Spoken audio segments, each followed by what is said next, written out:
Hey, so what's up, folks? See that? Ooh, that's hot.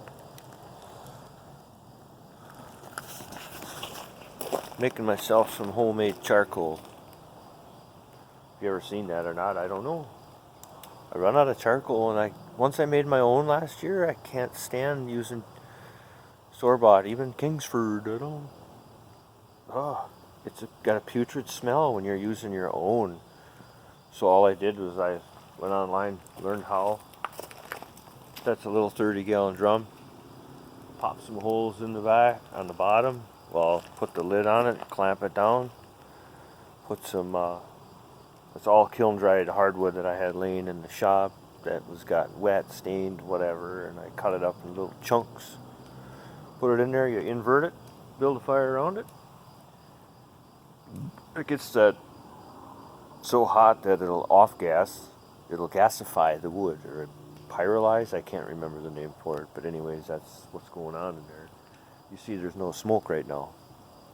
It's burning off that gas from inside that little drum. So, pretty cool. So then my grill over there, man, and when you do this in your own grill, there's absolutely no ash. No ash. Well, there's a little bit. Not much. But like when you do Kingsford, the briquettes, or any other brand, you always get that just mountains of ash. I think that's impurities in there. I think they just mix a bunch of crap in there with it to make filler. I mean, in this stuff, you keep it dry.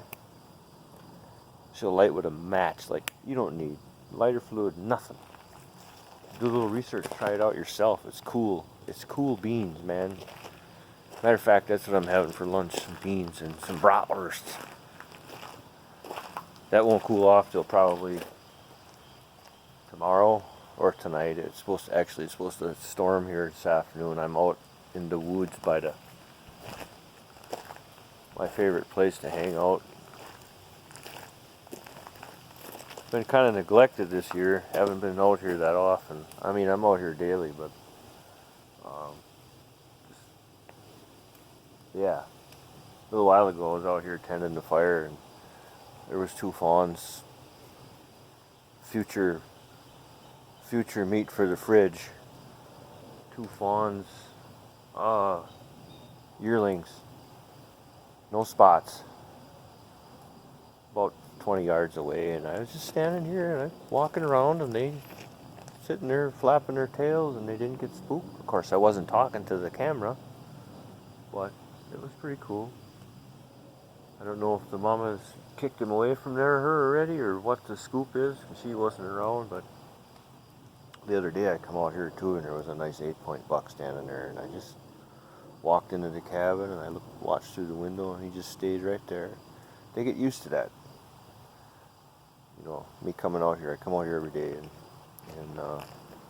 and there's farm fields around here. They kind of get used to the machinery, so it's pretty cool. Anyways, that's all I'm doing. Give you one last look. Oh yeah.